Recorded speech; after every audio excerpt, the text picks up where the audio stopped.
A alguien le dijeron eso: si usted escucha a los impíos, es inmaduro.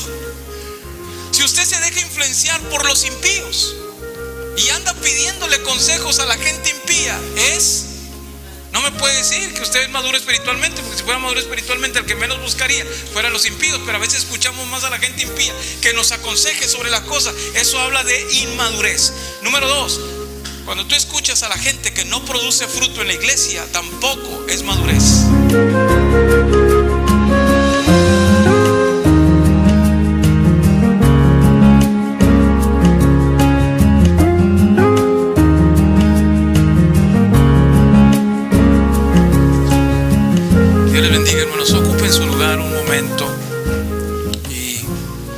Antes de comenzar, sí, recordando un poquito a la hermana, fue una mujer de fe y platicaba papá y platicaba yo: si alguien nos echaba porras a los dos, era ella. Siempre que si alguien nos echaba porras para predicar, era ella. Y todavía recuerdo que una promesa que el Señor puso en nuestro corazón, si alguien me lo recordaba cada rato, era ella. Salía del templo y me decía: acuérdese, pastor, lo que el Señor le prometió, acuérdese, pastor, lo que el Señor prometió, acuérdese. Y me decía, y siempre me decía. Pero bueno, ella está en la presencia del Señor. Y bueno, es lo que todos queremos, un día estar allí. Pero mientras, tenemos que seguir luchando aquí y preparando nuestro corazón. Y una de las maneras de preparar nuestro corazón es escuchando la palabra del Señor. Amén. Y yo hace 15 días que inicié esta serie. Es una serie que le he titulado Eclesia, y puse ahí la expresión nueva temporada. Y haciendo un recuento, eclesia es la palabra en la que se deriva la palabra iglesia, es la palabra griega de donde viene la palabra iglesia. Y nueva temporada porque yo escuchaba a un teólogo y se me hizo muy pertinente su punto de vista, porque él dice que él no entiende por qué la iglesia, o por qué quienes dieron no la Biblia, sino quienes acomodaron la Biblia, pusieron Antiguo y Nuevo Testamento. Dice la Biblia es una sola, es la voz de Dios, no puede estar dividida en Antiguo y Nuevo Testamento. Pero él dice que sí, donde está dividida es por temporadas, que Dios siempre ha trabajado desde que fundó al ser humano o constituyó al ser humano, ha trabajado en temporadas. Hubo un tiempo para Moisés, hubo un tiempo para Josué, hubo un tiempo para David, pero también hubo un tiempo para Salomón, hubo un tiempo para Jesús, hubo un tiempo para los profetas, para los apóstoles. Es decir, son temporadas que van cambiando, y la iglesia tiene que estar perceptiva en esa temporada.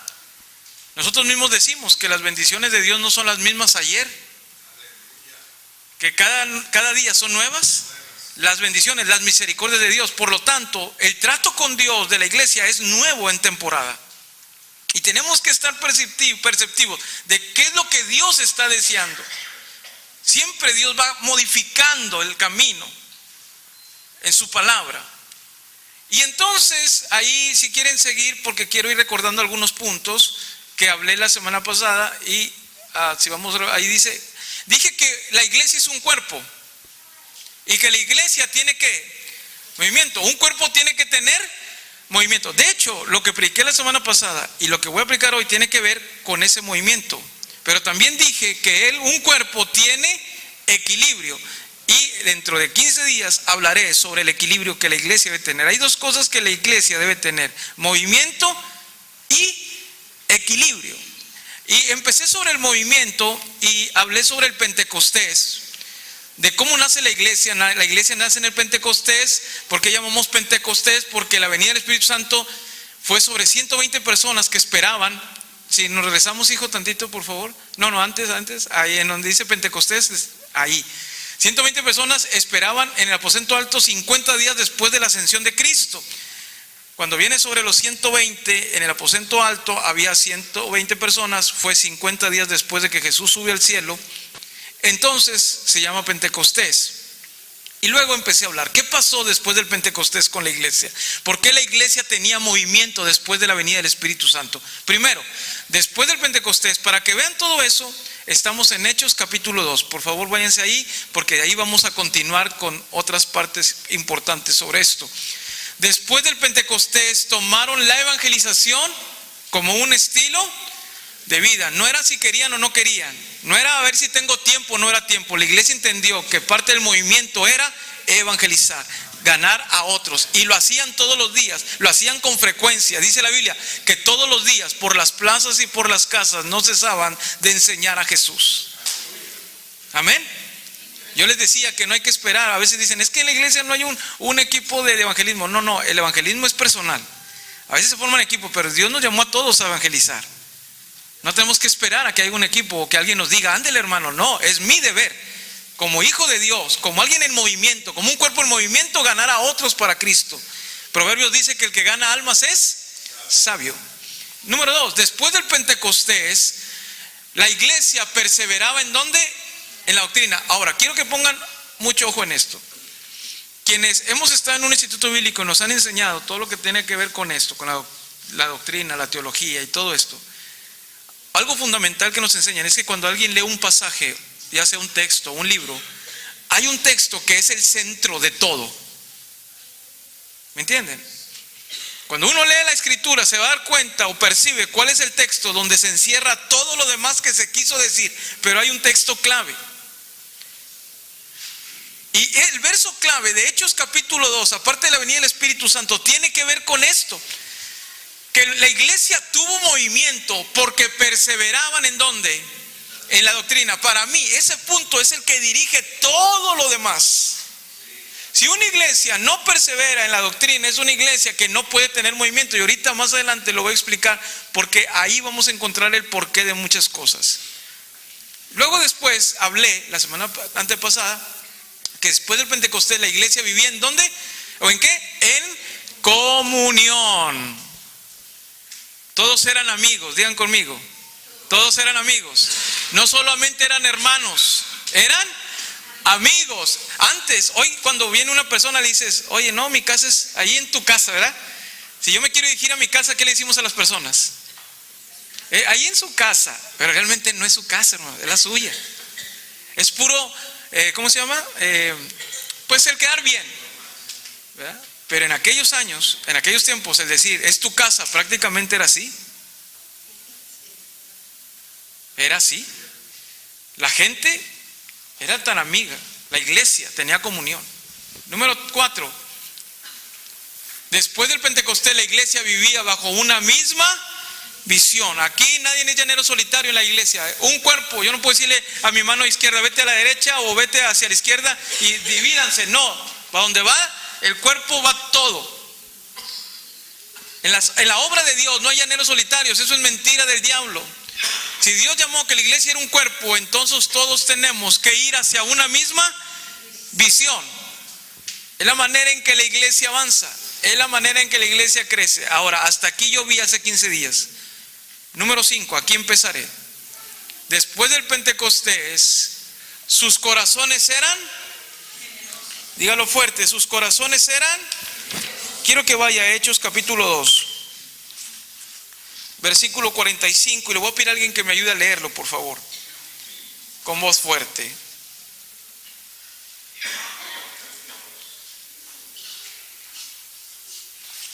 Alguien que lo lea, ayúdeme a leerlo, por favor, fuerte, fuerte, fuerte.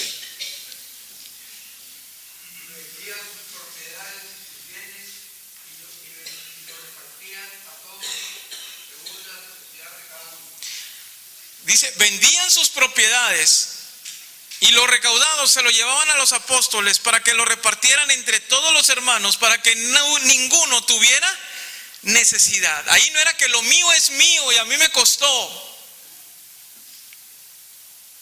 Ahí es todos somos uno, somos iguales.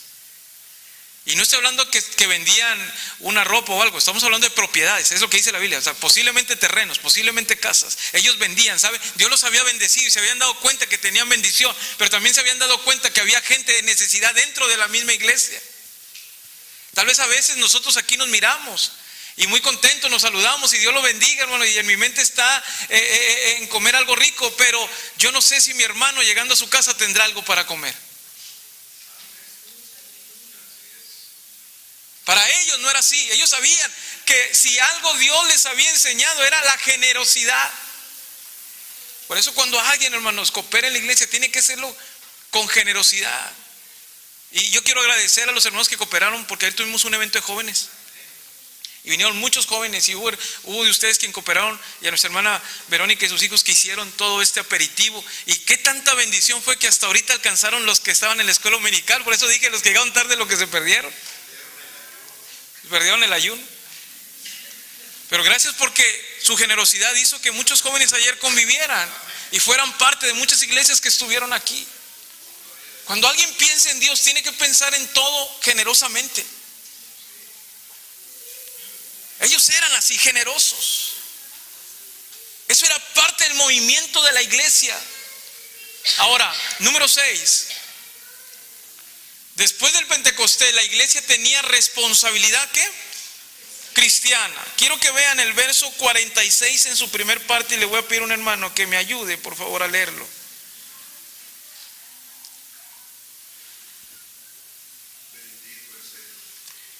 Léanlo, por favor, verso 46. Y perseverando unánimes cada día en el templo, y partiendo el pan en las casas, comían juntos por alegría y sencillez de corazón. Miren la responsabilidad cristiana. No solamente tenían la obra social, dice que estaban juntos ¿en dónde? ¿En dónde estaban? En el templo. Qué bueno que usted está hoy en el templo. Usted sabe que el domingo es el día del Señor, que el domingo es el día donde venimos. Bueno, hay el día miércoles y cada vez que hay un servicio usted debe estar ahí. Ellos tenían responsabilidad cristiana. ¿Cuál es la responsabilidad cristiana? Estar en el lugar correcto, en la hora correcta. Ellos tenían esa responsabilidad de estar ahí y estaban juntos. ¿Sabe, Betel, cuánta gente nos está faltando hoy?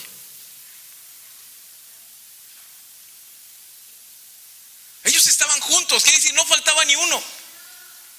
Si eran 1000, estaban los 1000. Yo les dije la semana pasada, la antepasada, que los teólogos llegan a afirmar que en un año la iglesia, esta iglesia de la cual estamos hablando, llegó a tener 100,000 miembros en un año. Y si habían que estar los 100,000, no sé en dónde congregados los 100,000 iban a estar. No faltaba uno, no había alguien que dijera, bueno, pero van a ir otros hermanos y después voy yo. Ellos sabían que tenían que estar allí. Eso se llama responsabilidad cristiana. Dice la Biblia que el que sabe hacer lo bueno y no lo hace, es pecado. Usted sabe que debe estar en la casa de Dios, hay que estar en la casa de Dios. Si usted sabe que hay que convivir y estar juntos, unánimes, ¿qué hay que hacer? Estar ahí. Si soy parte de un cuerpo y si pretendo ser parte del cuerpo de Cristo, entonces yo tengo que entender este movimiento. Número 7. Después del Pentecostés, el último, la iglesia adoptó la adoración solo para cantarlo los domingos. ¿Así dice? Solo para cantarlo cuando hay servicio. No, como un estilo de vida. Verso 47, por favor, ayúdenme. Hermano Mario, me ayuda a leerlo, el 47. Alababan a Dios y teniendo favor con todo el pueblo. Y el Señor añadía cada día en la iglesia los que habían de ser salvos. Y alabando a Dios, ellos eran hombres y mujeres que adoraban a Dios. Que si todos los días estaban en el templo, entonces ¿qué hacían todos los días? Fíjese esa connotación. Y una vez les dije y me recuerdo que antes teníamos culto casi todos los días, excepción el lunes y el jueves. Nada más que el lunes estaba abierto porque ensayaba Castillo del Rey y el jueves ensayaba la alabanza. O sea, todos los días estaba abierto, pero culto para todos era martes, miércoles, viernes, sábado y domingo. Hoy tal vez por las cuestiones de trabajo hemos ido modificando y en todas las iglesias estamos modificando y solamente lo hemos dejado en 2, en miércoles y domingo y el viernes que es de oración. El problema es que a veces en toda la semana el Señor no nos mira.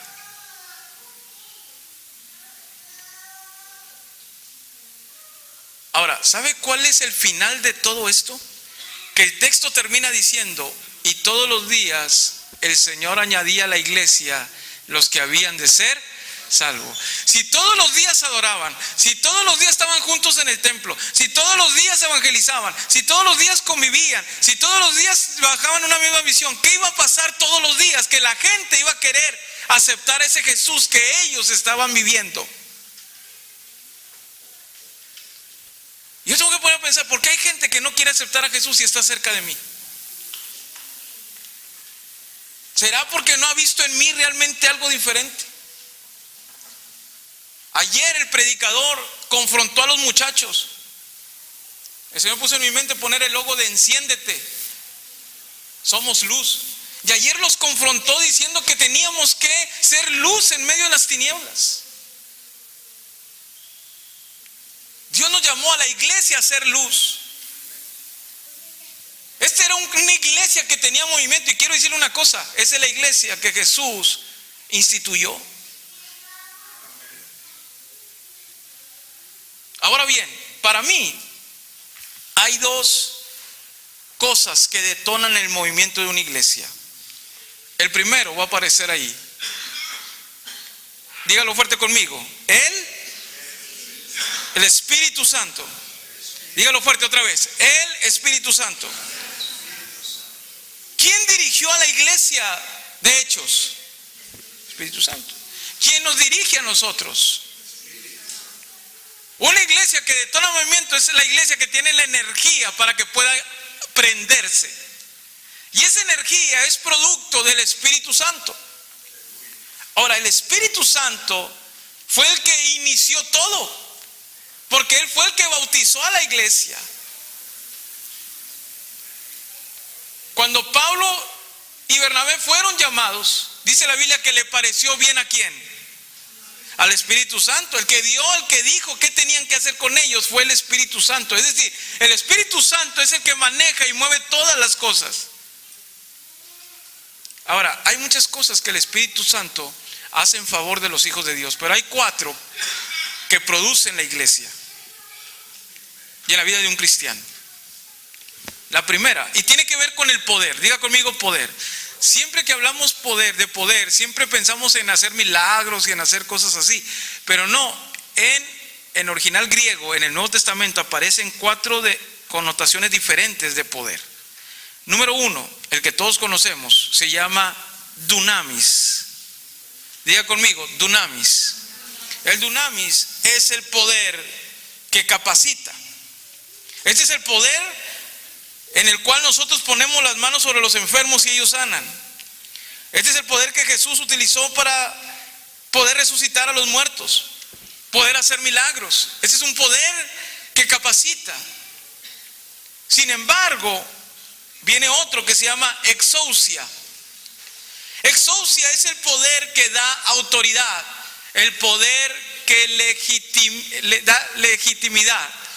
Es el que tiene autoridad. Y esa autoridad, recuerden que es delegada de parte de Jesús.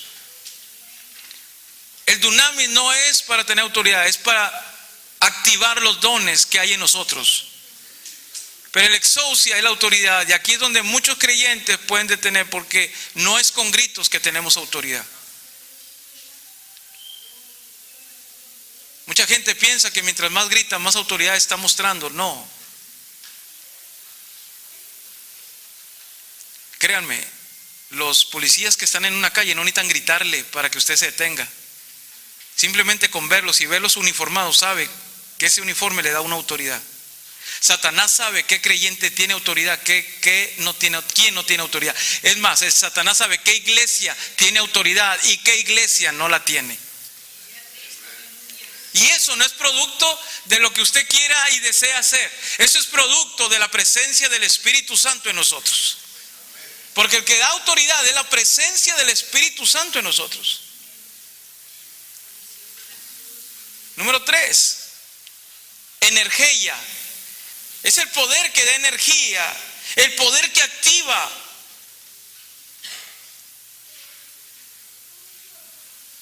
Yo le decía a los muchachos esta mañana que vemos gente adulta bien como activa, y hay gente jóvenes que arrastran los pies y los vemos cansados. En la iglesia hay dos tipos de creyentes: los que están activos y los que están.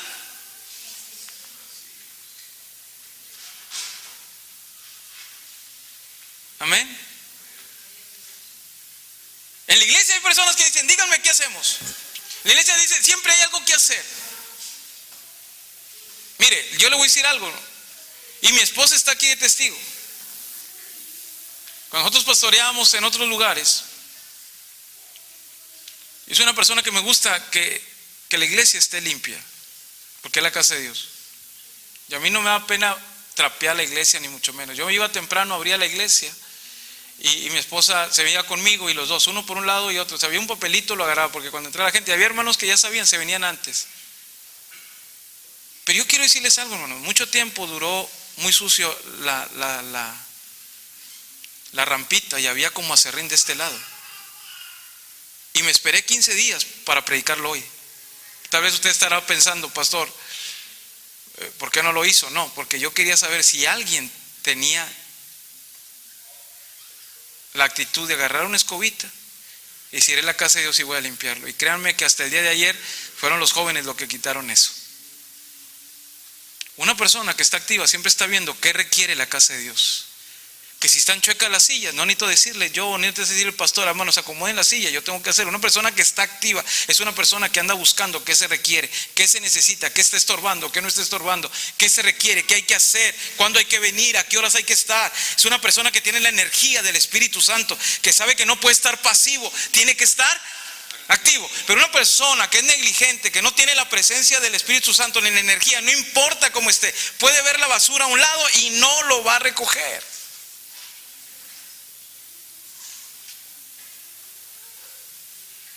Aquí, iglesia, no se trata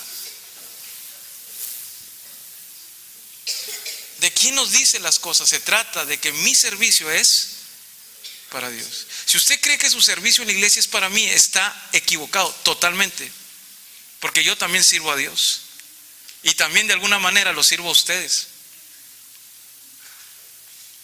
Mi servicio es para Dios. Y ahí uno de los pequeños detalles se demuestra quién tiene la energía del Espíritu Santo.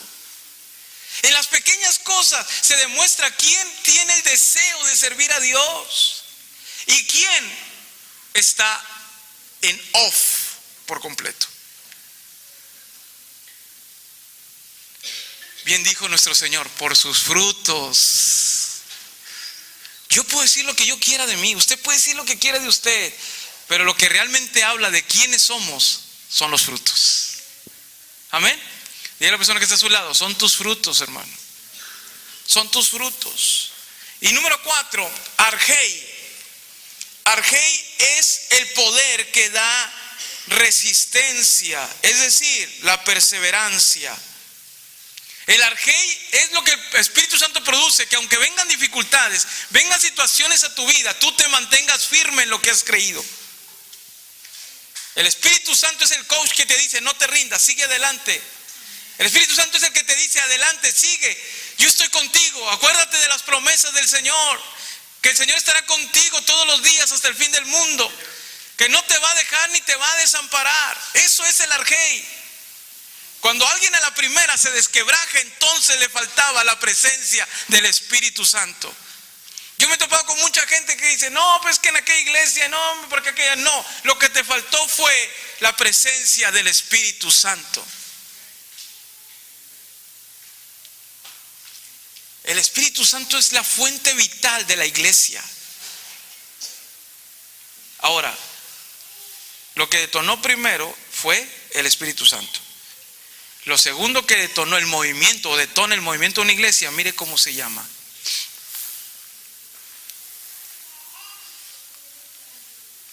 madurez espiritual. ¿Qué fue lo que produjo que la iglesia se moviera? Su madurez espiritual. Y le voy a decir por qué. Y se lo voy a comprobar con la Biblia. Ahí dice: la madurez es hay una equivocación, es el efecto de la práctica de un conocimiento. Diga conmigo: la madurez es el efecto de la práctica de un conocimiento.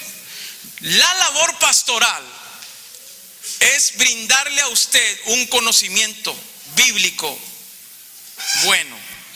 Amén. Pero su responsabilidad es saber qué va a hacer con ese conocimiento. Y ahí los pastores ya no nos podemos meter. Mi responsabilidad es extraer lo que Dios quiere, venir y decírselo. Pero lo que usted haga con ese conocimiento ya es cuestión suya. Ahora, ¿hacia dónde voy? Quiero que vaya conmigo y partiendo de la premisa que Jesús dice en su palabra, que Él no quiere solo oidores, sino hacedores. Quiero que vayan conmigo a Hebreos capítulo 5.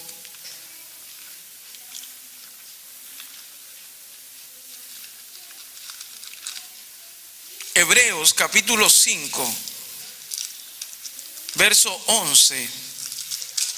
Y quiero que vaya leyendo conmigo paso a paso.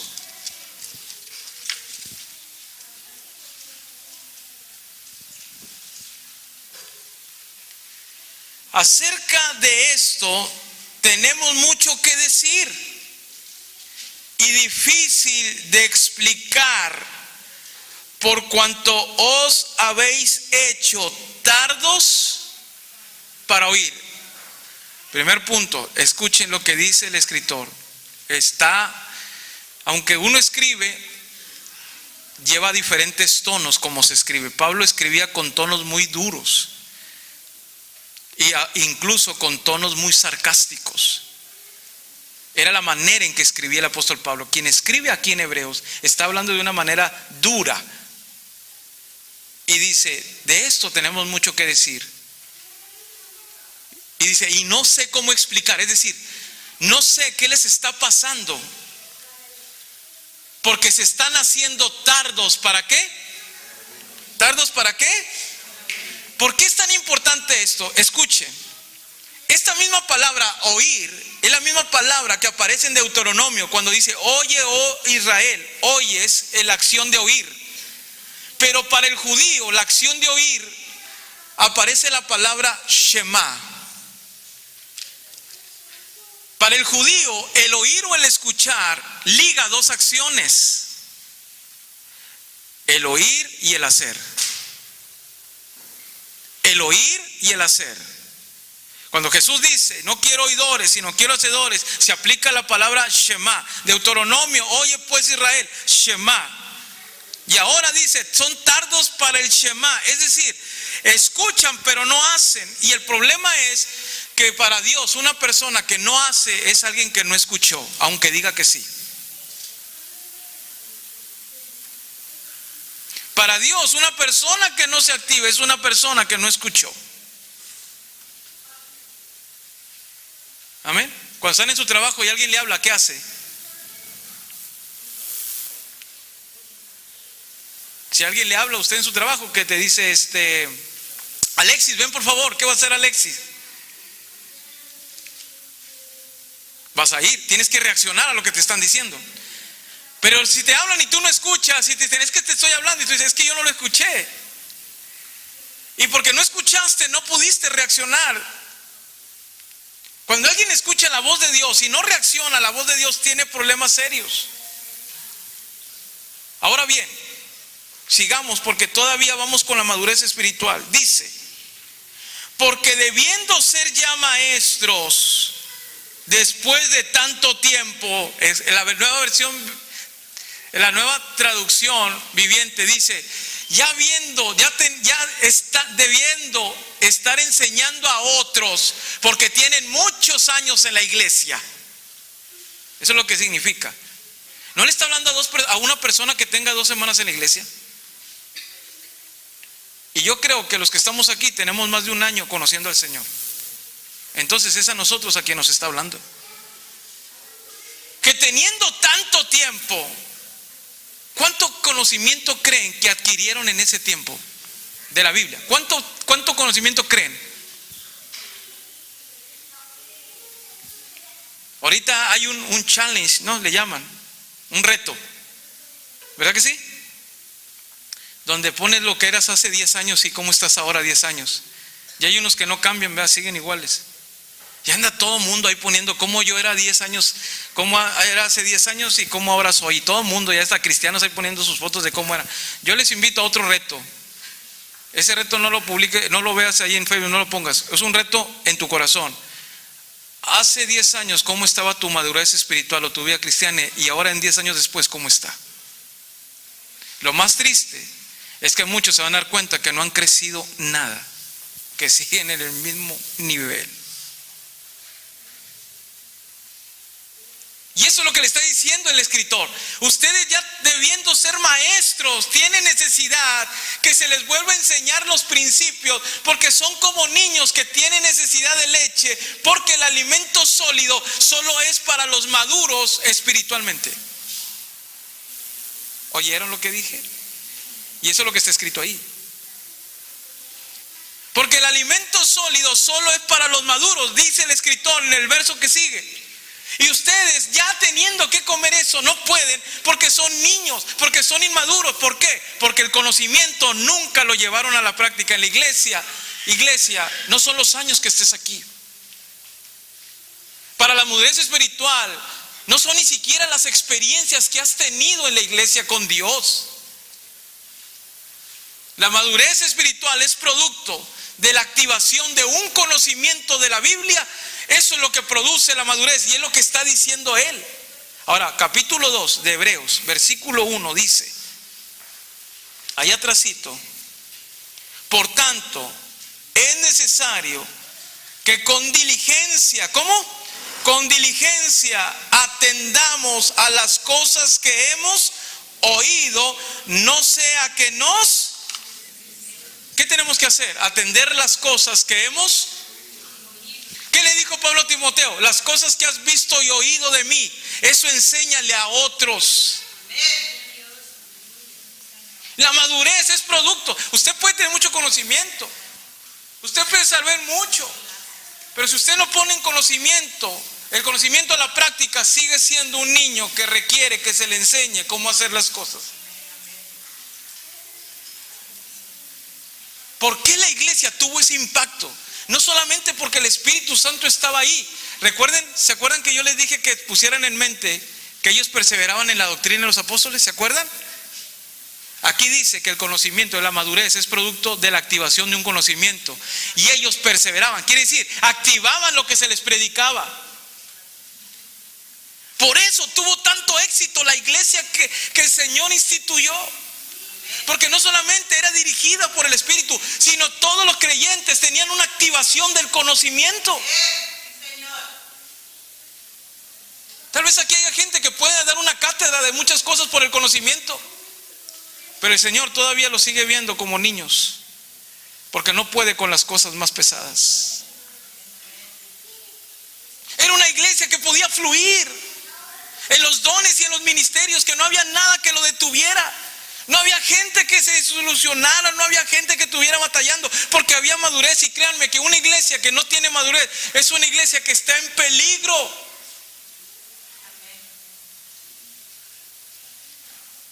A mí me enseñaron que hay que escuchar las cosas de quien vienen. ¿A alguien le dijeron eso? Si usted escucha a los impíos, es inmaduro. Si usted se deja influenciar por los impíos y anda pidiéndole consejos a la gente impía, es... En serio, se lo digo. No me puede decir que usted es maduro espiritualmente, porque si fuera maduro espiritualmente, el que menos buscaría fuera los impíos. Pero a veces escuchamos más a la gente impía que nos aconseje sobre las cosas. Eso habla de inmadurez. Número 2, cuando tú escuchas a la gente que no produce fruto en la iglesia, tampoco es madurez. Escuche lo que estoy diciendo, y estoy parado frente a la presencia de Dios. ¿Qué le puede decir un impío? ¿Qué le puede enseñar a alguien que no da fruto en la iglesia, que es inmaduro? ¿Qué le va a enseñar a hacerlo? A mí me gustaba mucho el básquet, y cuando yo estaba aprendiendo, yo iba a la Macroplaza a jugar, y tenía dos opciones: jugar con los que nomás andaban ahí como locos tirando la pelota, y decía, pues les puedo ganar porque yo sé más que ellos, poquito. O tenía la opción de aquellos que jugaban muy bien, y que había unas retas tremendas de jugadores que venían hasta de Eagle Pass, todavía recuerdo, y que jugaban tremendamente, y que tal vez yo estaba muy debajo de ese nivel, Pero ¿saben una cosa? Yo decidí jugar con ellos aunque me dieran una barrida o trapeada. ¿Saben por qué? Porque cada vez que yo jugaba con ellos, aunque yo perdiera, iba aprendiendo algo que después ponía en práctica para ser mejor. Si yo me iba con los que no sabían, podía ser el rey de ellos y no pasaba nada. Me quedaba en el mismo lugar que tenía. Si tú quieres crecer, aprende a escuchar de los que están en otro nivel. Si tú quieres crecer y aprender, aprende a influenciarte por gente que tiene otro nivel. Si no, no vamos a crecer. Tanta gente que sueña y dice, ay, pues ¿cómo nos gustaría que la iglesia? Yo les digo, yo pienso, tenemos que aprender a ser maduros. Tenemos que aprender a que el Espíritu Santo tome el control de nuestra vida. Tenemos que aprender que es Él que tome nuestra dirección. Tenemos que empezar a escuchar a la gente que puede influenciar nuestra vida para bien.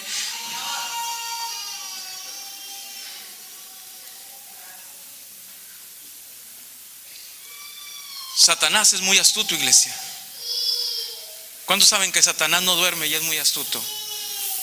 Y él sabe que un cuerpo bien hecho para trabajar es un peligro para él. Y lo que va a hacer es desquebrajar la iglesia, porque desquebrajando la iglesia con tantos prejuicios, con tantas circunstancias, con tantos chismes, con tanta cosa, todo se viene abajo. Y créanme que los planes que Dios tiene para Betel son de mucho poder. Son cosas grandes. Él no piensa en una iglesia, ay, a ver cómo va la iglesita, y no, Él quiere que todas las iglesias crezcan, sean poderosas. Y Satanás es muy hábil, es muy astuto. Una persona inmadura cree todo lo que se le dice. Escuche bien, diga a la persona que está a su ladito, para las antenas, por favor. ¿Sí? Una persona que es inmadura espiritualmente cree todo lo que se le dice sin ni siquiera saber si fue cierto o no, sin haber sido testigo, sin haber tenido pruebas, creen lo que se les dice. Esa es una persona inmadura. Y ahora entiendo que hay gente que lo hace a veces por conveniencia. Porque si la hermana Vero me cae mal y me dicen algo de la hermana Vero, por conveniencia voy a creer lo que dicen en contra de mi hermana Vero, por conveniencia. ¿Me entienden? ¿Y qué habla de una vida de un cristiano así?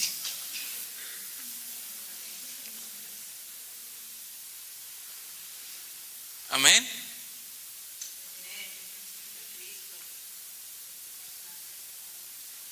Un maduro no hace eso. Un maduro toma las cosas de quien vienen, y si vienen. Y le voy a decir una cosa, a veces hay hasta cosas muy duras que se dicen y uno lo cree. Y una vez yo estuve pensando, porque me gusta mucho pensar. ¿Cuánto les gusta pensar y meditar cuando piensa en algo? Levanten la mano. ¿Quién piensa en la palabra? ¿Alguna vez ha pensado en la palabra o meditado en ella? Levante su mano, ¿sí? A veces me gusta mucho. ¿Y cuántos toman experiencias para aplicarlos a la palabra alguna vez? ¿Sí? ¿Sí lo toman? A mí me gusta mucho pensar, y una vez yo pensé, fíjense, toda cuestión parecida con la realidad es mera coincidencia. Pero yo me imagino que esto sucede así. Vamos a suponer que el hermano Mario me dice algo de Mario chiquillo. Y me dice, no hombre, fíjese pastor que Mario, no hombre, si supiera ese Mario. Ay, yo, sin saber, sin haberlo visto, y es que mi hijo, ok, y yo lo creo. Entonces yo voy con la hermana Claudia, le digo, hermana, hombre, fíjese de qué me enteré. De que Mario, pues a mí me dijo su papá, que Mario esto, que Mario aquello, que Mario el otro. Y entonces lo empezamos a hacer, y me encuentro a alguien más, y fíjense fíjense hermana Zulema, que Mario esto, que Mario el otro. No nos consta, no tenemos la verdad, porque ni siquiera fuimos testigos, pero ¿cómo la divulgamos? Si así fuéramos con las cosas de Dios, que dijera, hermana Claudia, escuché hoy del pastor que teníamos que hacer esto y lo voy a hacer. Le voy a compartir de Jesús porque me dijeron en la iglesia que tenía que decir de Jesús a la gente. Eso sí, yo le voy a decir de Jesús. Hermana Zulema, aprendí que tenía que hablar de Jesús y le voy a hablar de Jesús. Si eso lo hiciéramos, qué diferente fuera. ¿Se da cuenta que andamos muy lejos? Para lo otro somos excelentes, divulgamos tantas cosas, de lo cual yo te digo en la Biblia, el Señor dice que de toda palabra corrompida y ociosa que salga de nuestra boca, le daremos cuentas a Dios. La madurez espiritual se refleja en lo que escucho, en lo que hago, en lo que veo, en lo que me comporto. Y a veces, iglesia, nos salimos y decimos cosas que tal vez oímos y decimos y hablamos y decimos tantas cosas. Y yo le voy a decir una cosa. Antes decíamos, no, pues que Dios los perdone. Antes decíamos así, ¿verdad? Que Dios tenga misericordia, yo voy a seguir adelante. No, ahora la mentalidad de la iglesia ha cambiado. Yo platicaba con un amigo pastor y ustedes sabían que cuando una persona habla de otra persona y sin tener pruebas y empieza a divulgarlo, ¿sabían ustedes que puede ir a tener problemas? Eso se llama... Antes era difamación, ya no está estipulado así en la de, ¿cómo se llama? Ah, pues es abogada, ¿verdad? Hoy está tipificado como daño moral y difamación. Y la hermana sabe, como abogada, que con una persona que escuche y tenga testigo de que otra anda hablando de ellos sin tener razón, puede parar y costarle. Digo, para cerrar la boca cuando tenemos que cerrar, hermanos, porque se puede meter en problemas terribles. No, pero es que yo dije porque allá me dijeron, no importa, tanto él como tú, vamos allá. Por andar diciendo. Y aquí tenemos una abogada. Ahorita le voy a hablar de un caso, hermana. No, así que tengo como 5 que quiero meter. No, así que ahora se cree. Porque antes decimos y queremos, no, la madurez nos hace ¿qué?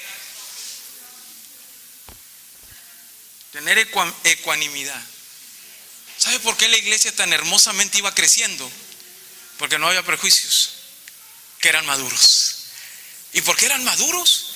Porque todo lo que escuchaban lo hacían. Iglesia, ¿tú amas a Betel de verdad? ¿Tú crees que Dios te puso en esta iglesia para algo? ¿O son aves de paso?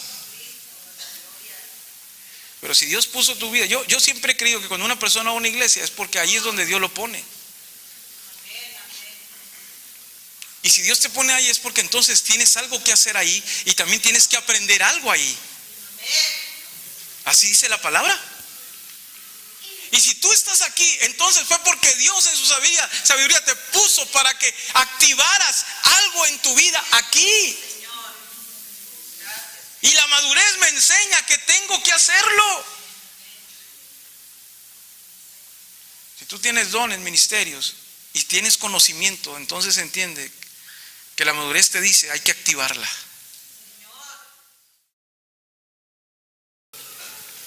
Amado Rey Jesús, pongo en tus manos a nuestra iglesia.